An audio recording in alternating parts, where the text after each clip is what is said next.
As part of our episode and specials on the abuse that is sustained and been against NBA prospects at programs like prep schools Oak Academy, as well as programs like the Gauchos and New York's Riverside, and a host of other prep schools around the country, I want to be able to go ahead and continue with part two. I want in this episode to address what the Players Union are doing and has not done. The NBA Players Union was founded around 1960s. They're not the only players association for professional sports. The NFL Players Association was founded in 1955. And their association, like the NBA, handles certifying player agents, the collective bargaining agreements, work conditions, arbitration, health, and licensing of products. The Players Association has the right to intervene on behalf of the players themselves.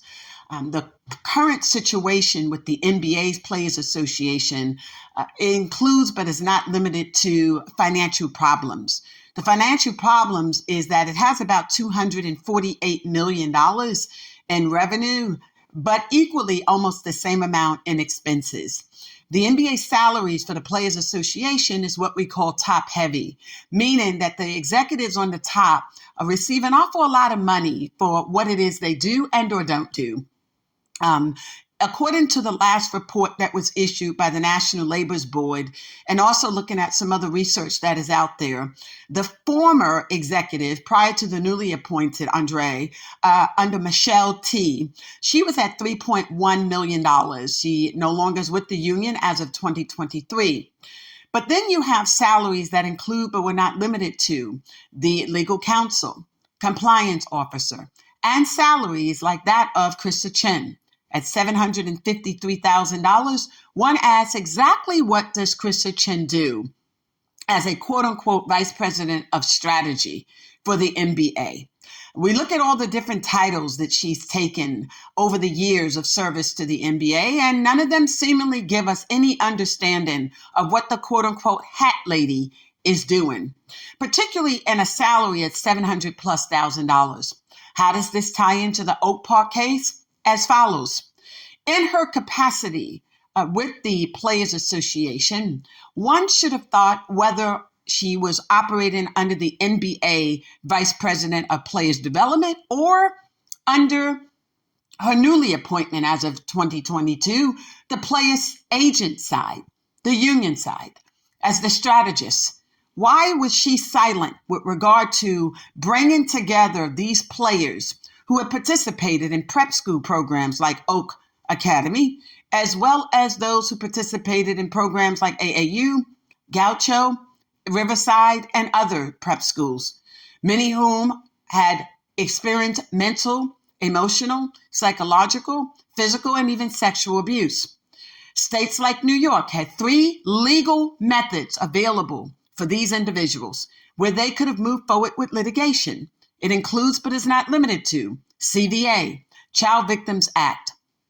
Next, the ASA, Adult Survivors Act. And then the Gender Motivated Crime Act. And I'm going to go through each one. You remember us mentioning the author, Sherry Jefferson, of the book Pro Bound and the entire series that eventually became what we call the Rookie Transition Program. Started as a pilot 1993, 94, 95, with the rollout of the anniversary for 1996 for the draft class to be one of, at least, the best NBA draft classes ever. We know that class at number 13 is Kobe Bryant, say no more. The 5-time chip-winning Lakers player was able to bypass Division I college to go straight from high school into professional league, and was able to maintain that status for 19 years, also appearing for NBA All-Star First Team. No other player in the history of the NBA has matched that record to bypass going to college. I know we think of Darryl Dawkins and Moses Malone, but they didn't have the successes that he did in terms of what they accomplished. NBA legend, indeed. 5 championships, neither one of them attained that status. Nevertheless, What was uniquely important about what he did was the role of the Players Association, the role of people like Sherry Jefferson, who at the time was advocating and lobbying for new rules to go into effect. And that includes, but was not limited to, them being able to see into the future. What was happening to some of these athletes that attended these privatized prep schools? We know that in 1985, Rodney Strickland went into the prep school, but we also know that that's when he would complete the program. But he would be part of the 84-85 school term. And in December 1984, the New York Times did an article entitled Making the Grade. In that article, they expressed concerns about prep schools in the United States, and Rodney Strickland became the focus of that conversation. Why would this young man be taken out of a New York City school district where he was, in lieu of being able to have night school and summer school, to go to a state like Virginia, where he would be taken away from his family, friends, and community so that he can pursue academic success? Unique to that article was a comment that was made by one of the counselors of a former school, in which he says, quote, "These players are removed and they leave behind their girlfriends, their family, and community." So one would ask, why would you have to take these young Black youth and remove them from their girlfriends, their family, and their community so that they can learn how to play basketball? Did Rodney Strickland, Anthony Edwards, Kevin Durant, Stephen Jackson, and a host of others, to include but not be limited to the Scotty Bonds, but with an emphasis on Oak for the moment, did they know, the Carmelo Anthonys, that when they left their home schools to go to Virginia, that they in fact were partnering with the NBA and had entered into partnership with the New York Knicks franchise, the Knickerbockers? Did they know that upon completing their high school curriculum and college education, that they would be drafted to play for a New York Knicks team? Why is this important? Because but for their understanding, one might ask whether or not they would have wanted to play for the New York Knicks. Mr. Rodney Strickland had been very vocal throughout his first 2 years with the New York Knickerbockers in regard to whether or not he wanted to play for the team. He pretty much always alleged that he would have preferred to go to Boston, or if not, Seattle, or even Portland.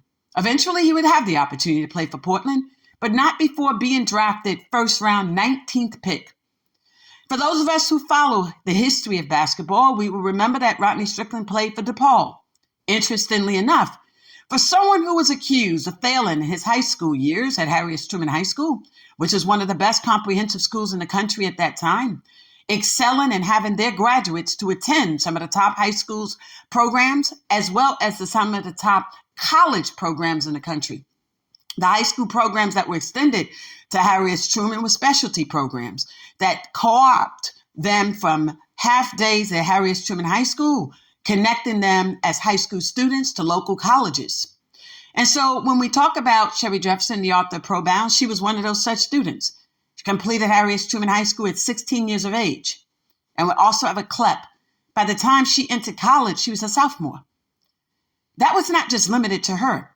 That school excelled academically. So why would Rodney Strickland need to leave a school district like that? Not attend summer school and or night school, but go all the way to the state of Virginia? So how is it by December 1984, when he's interviewed for the article with the New York Times, he has already alleged that he'd been committed to DePaul?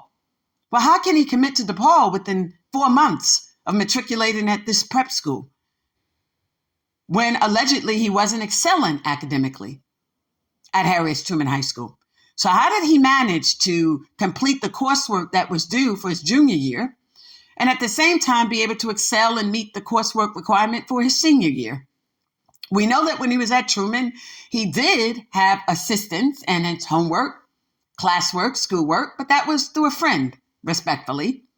But we also know that this was someone who did have another friend, a relationship there. So what was he willing to leave behind to go to Virginia? And did he understand that when he did that he would automatically be drafted and have to commit respectfully, not just simply to DePaul, but to the New York Knickerbockers? And did the rest of them who came out of that school understand the same thing?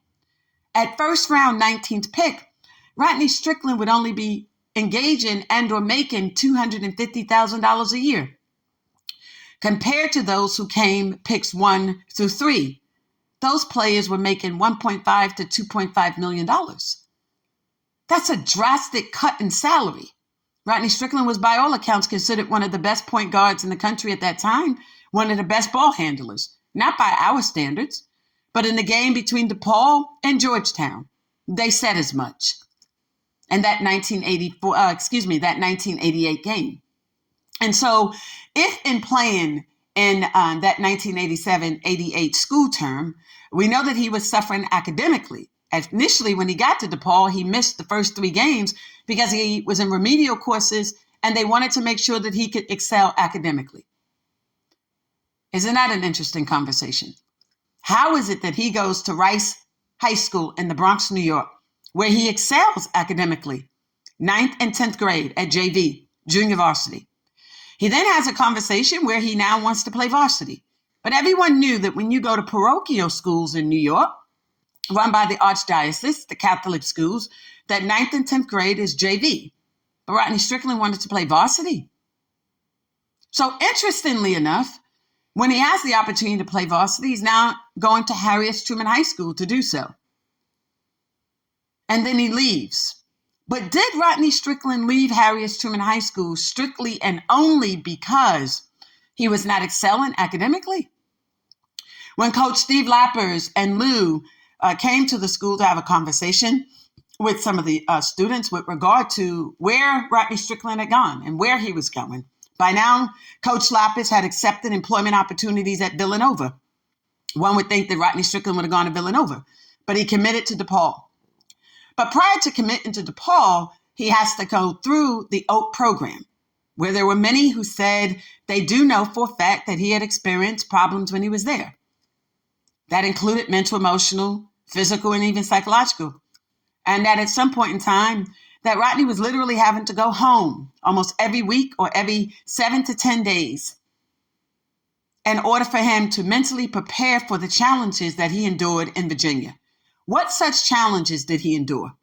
And why would Coach Smith have Rodney Strickland babysitting his son and or take photos of Rodney Strickland having his son seated on Rodney Strickland's lap reading books? Who takes a child, a high school student, from his girlfriend, his home, his community, if at all, respectfully, so that those type of students like Mr. Strickland could now babysit the coach's child? Why would this young man need to even be in the coach's home? Why was he around Coach Smith like that? The school cost $5,500 per year. Rodney Strickland grew up and lived in the New York City housing projects, Mitchell houses, public housing. They didn't have the resources to pay the $5,500 per academic year. Did someone explain to Mr. Strickland that you'll be on this scholarship to go to this prep school, and in exchange for that, you'll go to DePaul, and in exchange for that, you'll play for the New York Knicks? What would be the role of the Players Association in that process, then or now? What would be the role of the NBA, then or now? And having a group of Black young boys going to schools like Oak with the understanding that they're going to play in the NBA one day. But if they did, they had to play for the New York Knicks. And then the New York Knicks would be able to get these boys at wholesale, some of the best talent in the country, at $250,000. And back then, it's how you started, which pretty much determined how you ended. So for your first 2 years, you're at $250,000. By the time he shipped to San Antonio, it's $400,000 for the next 2 to 3 years. It would be years before he could make his first $1 million. But compare that to the players that were already making the $1 million in 1988. By the time they get to catch up his salary, Rodney Strickland then loses it.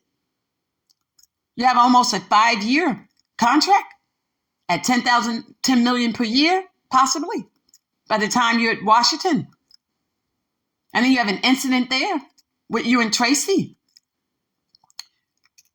It would be the first fight between two athletes in NBA history that will result in serious injuries, because Tracy alleged that Rodney Strickland was gay. It was a conversation between a woman who recorded her conversation with Tracy, took it back to Rodney Strickland. Rodney Strickland then approaches Tracy. This is all taking place while they're at a hotel, I think in Charlotte. And then you got these two men fighting over what some trick has to say. Where is the players' union? For all who knew Rodney Strickland at Harriet Truman High School, including the likes of Miss Jefferson, no one knew him to engage in drugs and alcoholism. Yeah, a lot of the guys smoked marijuana back then, but no one knew the Rodney Stricklands to be engaged in alcoholism, drug addiction, and physical altercations with women or others. He was considered passive, but not weak, respectfully. So what would have happened over the years that a Rodney Strickland would also make NBA history too, would being one of the first NBA players to ever have domestic violence allegations published by the New York Times and the New York Daily News as an NBA player. No one was doing that. And then they would allege it was with his girlfriend, but by then Rodney Strickland had married a black woman. But he would never show her face. He was barely, if ever, in public with the black girl. Rodney Strickland had developed almost an anti-black woman's agenda, no different than Stephen Jackson. Remember in 2020 and 2021, he alleged that black women were a threat to society like white police officers. Imagine that. He also married a Puerto Rican, an uneducated Puerto Rican at that, who at the time was uneducated and unemployed, but for being employed at a nursing home in a janitorial capacity. Who walks away from the black woman that Stephen Jackson had, Jax Jr.'s mom, to end up with a girl like that? Where did and where does this anti-black woman mentality birth from?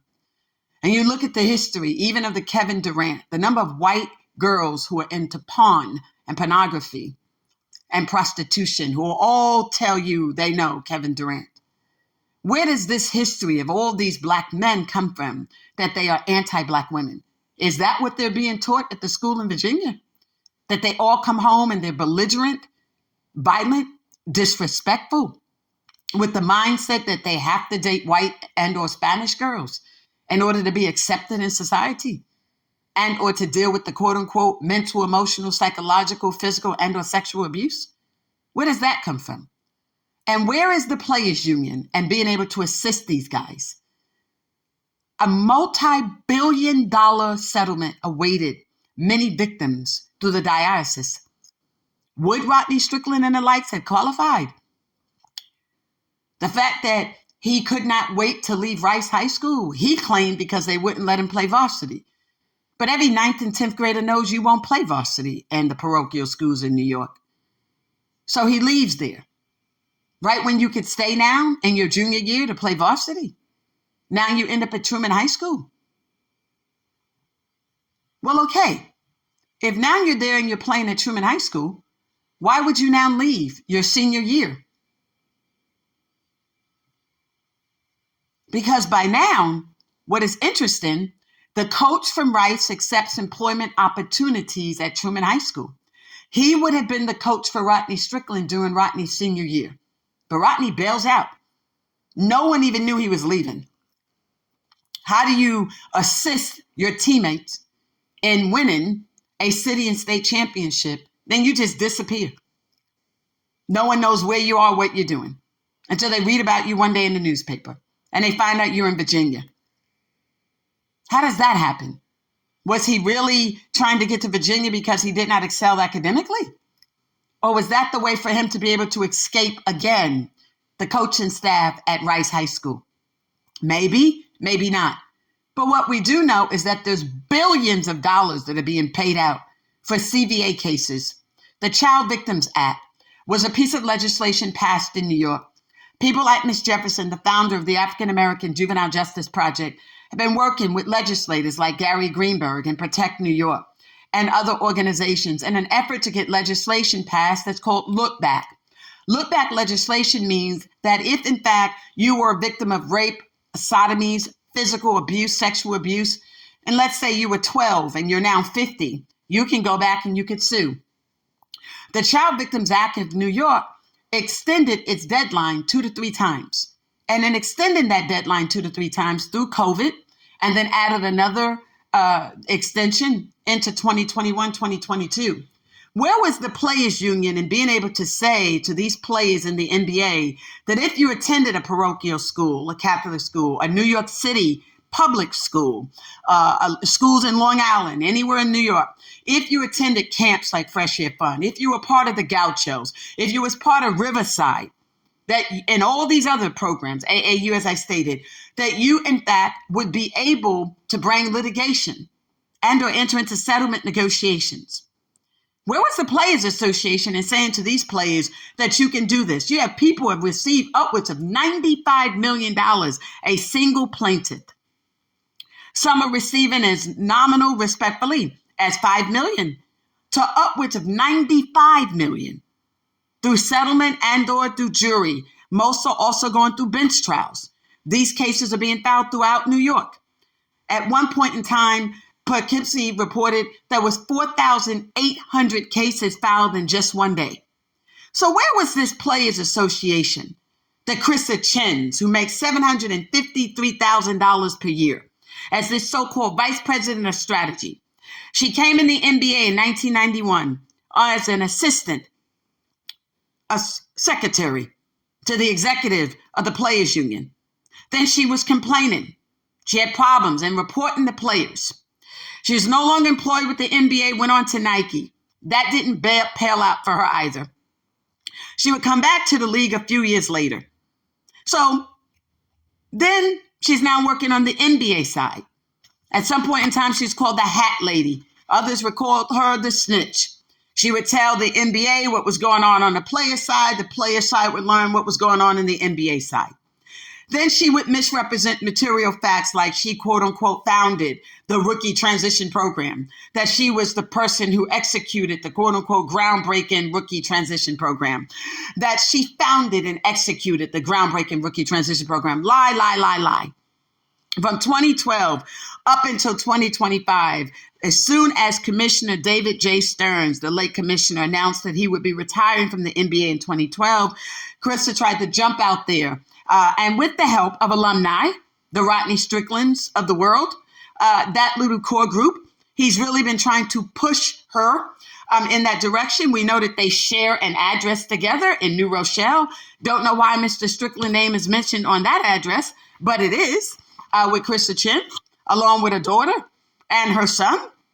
And so, that allows people to question whether or not that is a personal and or professional relationship. And how that developed and came about. But nevertheless, one would think in his attempt to push her forward, I think it may have been with an attempt to make her the next executive director over the NBA Players Association. She's not qualified. She's not a Michelle Roberts. Michelle Roberts came from the Bronx, New York. She was a person who lived in Melrose housing projects, just like Sherry Jefferson lived in Boston Sequel housing projects and Rodney Strickland lived in Mitchell housing projects. Michelle, like Sherry, both of them possess a doctorate of jurisprudence, law degrees. And Michelle had become the very first Black woman to ever head an NBA, NFL, Major League, and or NHL, professional sport players union. Michelle bears that title. But I don't remember the Rodney Stricklands and the likes fighting to keep her in place. I don't remember anybody really pushing her and promoting her. But eventually, after Michelle, there would be another, and then there would be Michelle T, like Tom. She would come in at $3.1 million and would no longer serve the Players Association come 2023. The National Labor Board lists their salaries. And as I previously stated, the NBA is top heavy, the players union side. A lot of money is going into these salaries. The likes of a Chrysa Chin, who became, quote unquote, a vice president of strategy. What does that really mean at the end of the day? She claims that CJ McCollum's wanted her to serve the players union. Why? I don't know why CJ would have wanted that. There is nothing that Chrysa Chin has brought to the Players Union that would substantiate and justify the lack of experience she had to be the equivalent of $754,000 per year. It's just not there. It really isn't.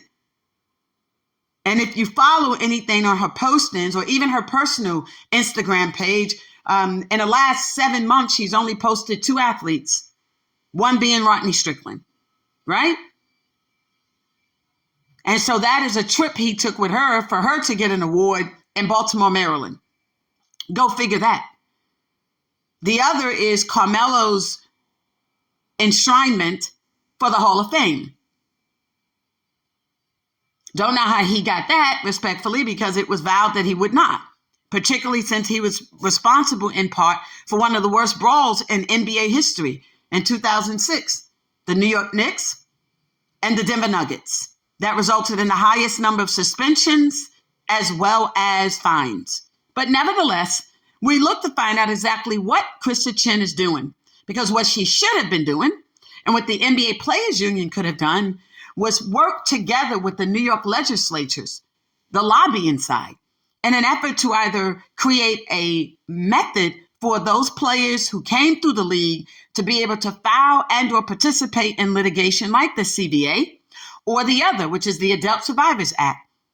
Under the Adult Survivors Act, players like Holmes and others who went to Riverside, and they were victims of sexual abuse and violations. Riverside Hawks started in 1961 in New York. The Riverside program almost made about $1 billion over like 30, 40 years as reported income. One of the most lucrative youth-led sports programs in the country. But a lot of those Black boys were being raped and sodomized and forced into sexual acts against their will. So players like Holmes came forward, and in coming forward to negotiate, he also acknowledged that they had tried to pay him over the years to silence him as an adult. But even with that, it was determined, even if you were paid, you're still entitled to seek relief this way, because that money that they were offering y'all is extortion. That wasn't money that y'all were legally negotiating. That's the equivalent of bribery, extortion, blackmail. So no, even if you accepted money under those terms and conditions. The Adult Survivor Act can also be equated to the law that Casey Ventura used against Sean Combs. Now, I hold true that Casey Ventura was a trick, not a Vic. And the fact that Sean Combs was prosecuted under the Mann Act, forced prostitution, who was the prostitute, Casey Ventura. Notwithstanding that, her very own testimony said she was willing to do that because she knew if she did not do that, other women would. So regardless of where that plays itself out in a line of testimony that she gave before the federal court in New York, the Second Circuit, the bottom line is that's what she testified to. So you're not a Vic, you're a trick. She wanted Met galas, she wanted the yacht party, she wanted the opportunity to have access to money, to fame, to fortune, and a music career. But at what cost? But under that Adult Survivors Act, many of you who turned 18, who had now graduated high school, but maybe now was matriculating at colleges and universities, were experiencing the same type of abuse. You're coming home for summer and different breaks. You're being forced to engage in sexual relationships with your coaches and your staff. Well, that law is designed for you as well. The CVA is for those up to the age of 18. The ASA is for those 18 or older. And you can sue under both. But you can also sue under the third one, which is the Gender Motivated Crime Act.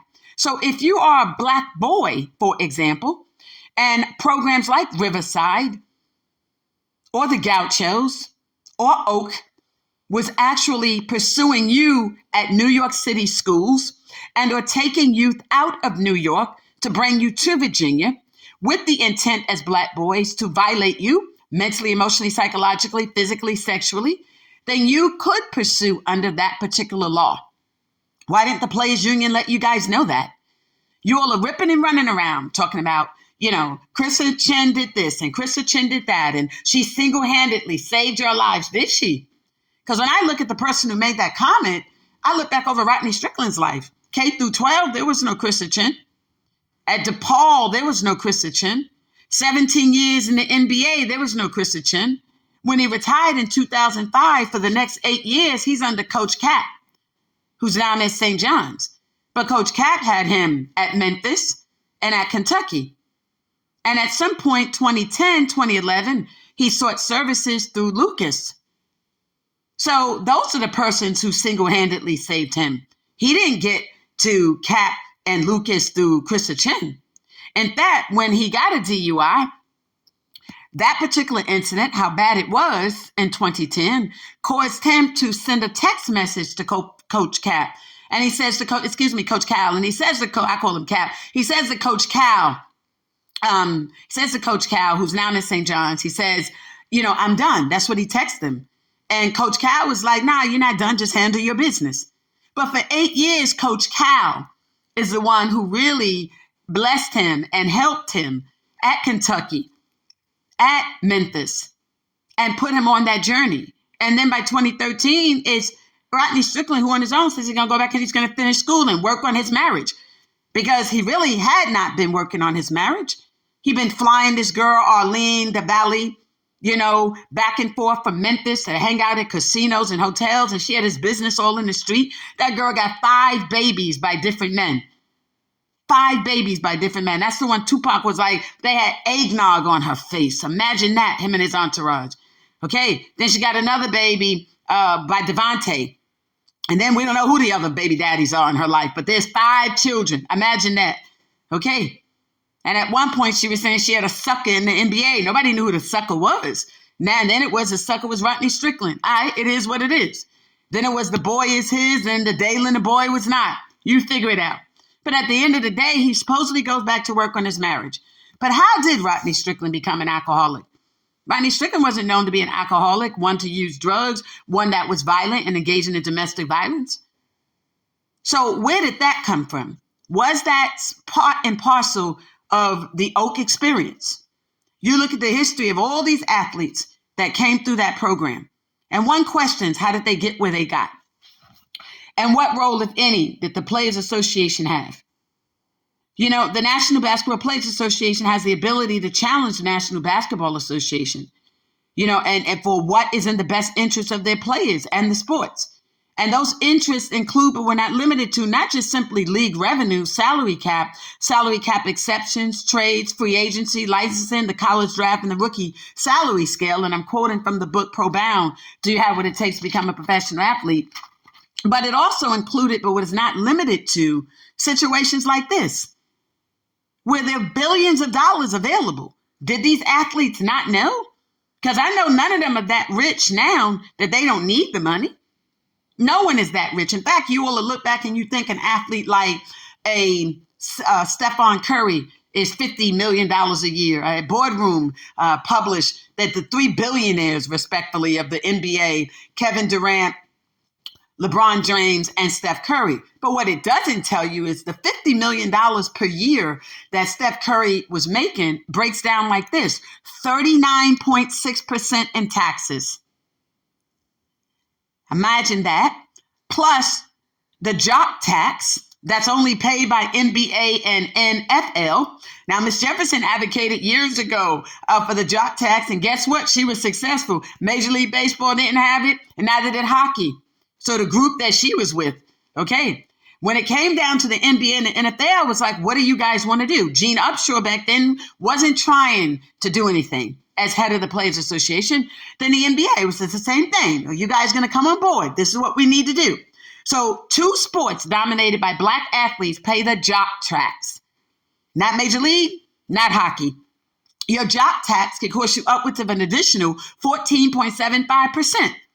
So you're already losing 39.6% California love for Steph Curry. Then you take $1.2 million for FICA, Social Security, and Medicare. Then you have the escrow that has to pay the salaries for the union, the salaries for the Chrysa Chin.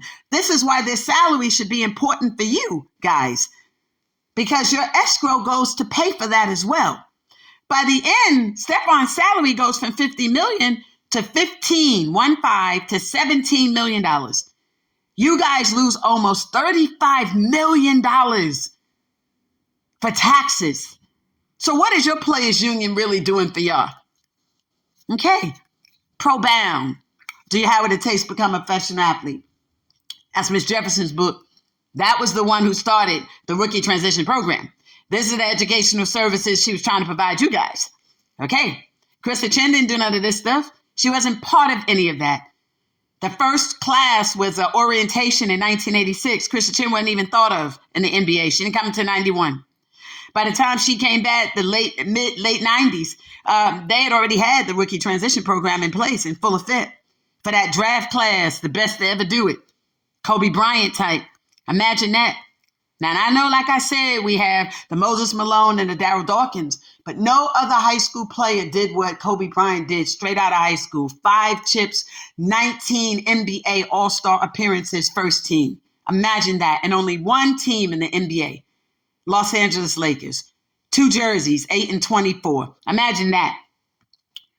The NBA, even when it was headed by David J. Stern, is now headed by Adam Silver, but it consists of more than 20 departments in 3 major divisions: the league office, NBA properties, and NBA entertainment. And it is governed by the Board of Governors. But the mission was always to do this, quote, to be the most respected and successful sports league and sports marketing organization in the world. The NBA office exists to support and benefit teams. Now imagine that. I'm going to stop there. But who is working for the benefit of players? That none of you did like Holmes? In his case with Riverside? None of you wanted to come forward to try to get revenues and money that belong to you? When you look at some of the most violent, most belligerent, most painful acts in NBA history, you can point to the Oak Boys for any one of that. The brawl in 2004, the brawl in 2006, teammates fighting with each other. And the only and the first player initially in NBA history to have a case of domestic violence reported by the New York Times, Rodney Strickland. So imagine that.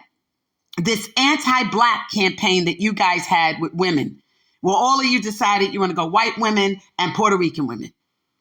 And even wherein you had a little Black girlfriend or a Black wife, in fact, you still went in that direction. And you look at the 1984 article that was written by the New York Times, Making the Grade.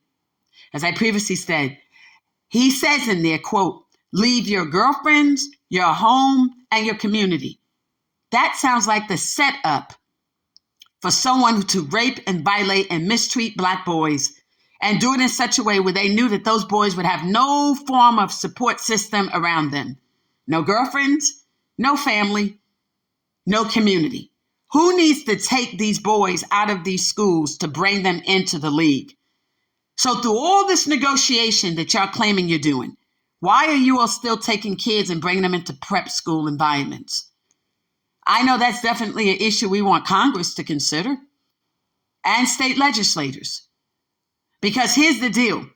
The fact that the New York Knicks did that and continue to do that, and looking at the outcomes and the lives of most of you, who would bear legal responsibility for mental, emotional, psychological, physical, and sexual abuse?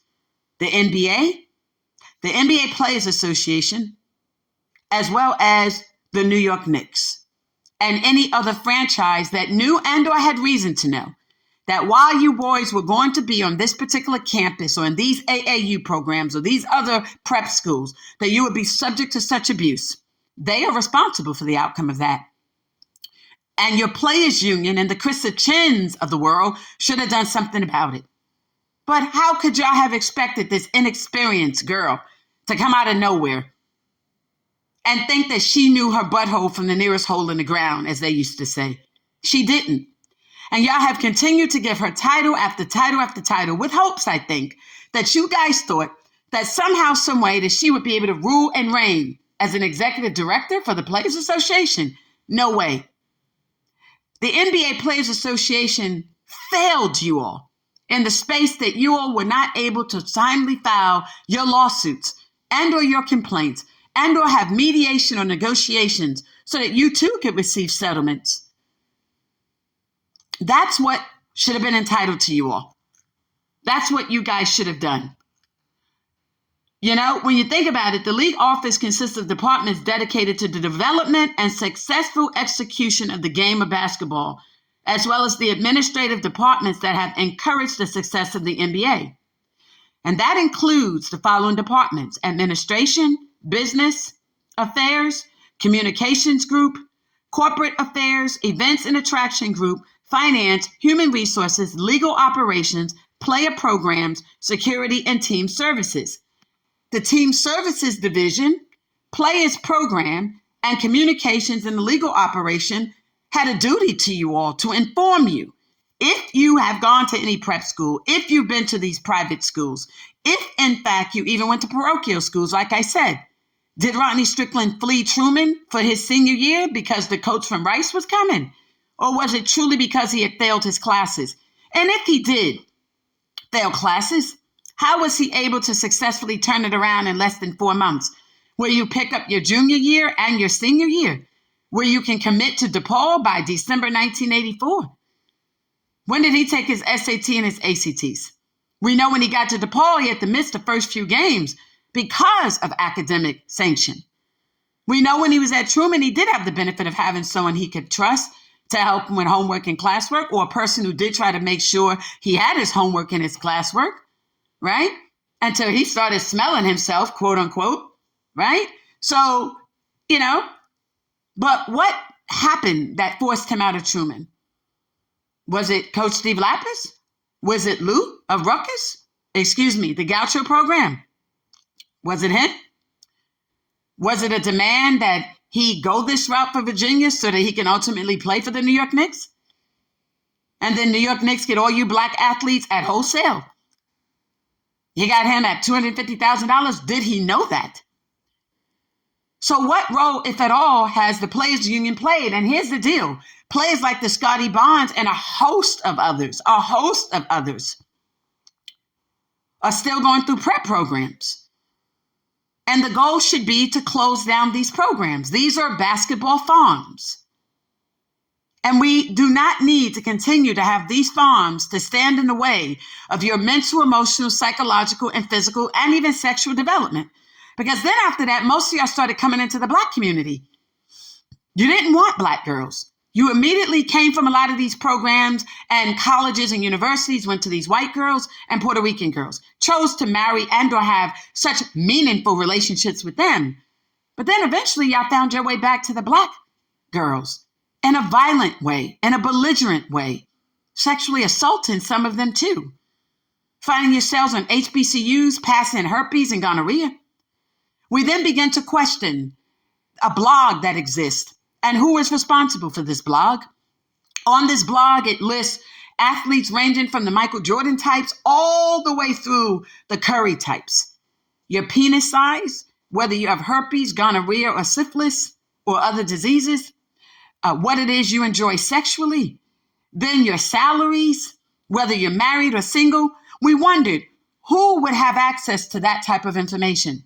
Sounds like a players union or front office type.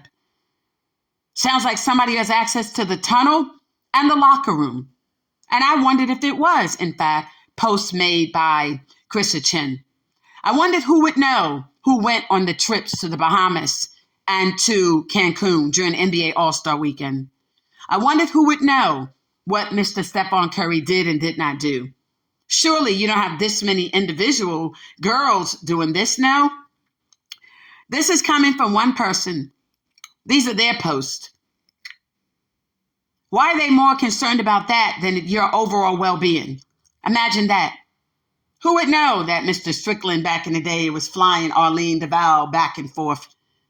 Who would know that there was a question of whether the son, Dalen, and the daughter, Arlena, was his or not? Who would know whether he was a quote-unquote fun drunk, how long he could last sexually? Who would even care, with all due respect? Who has this information about Anthony Edwards? Who has this information about Kevin Durant? Who has this information about Steven Jackson, Carmelo? The list goes on and on. What person has this information about Andre Drummond? And what happened to him is really no one's business.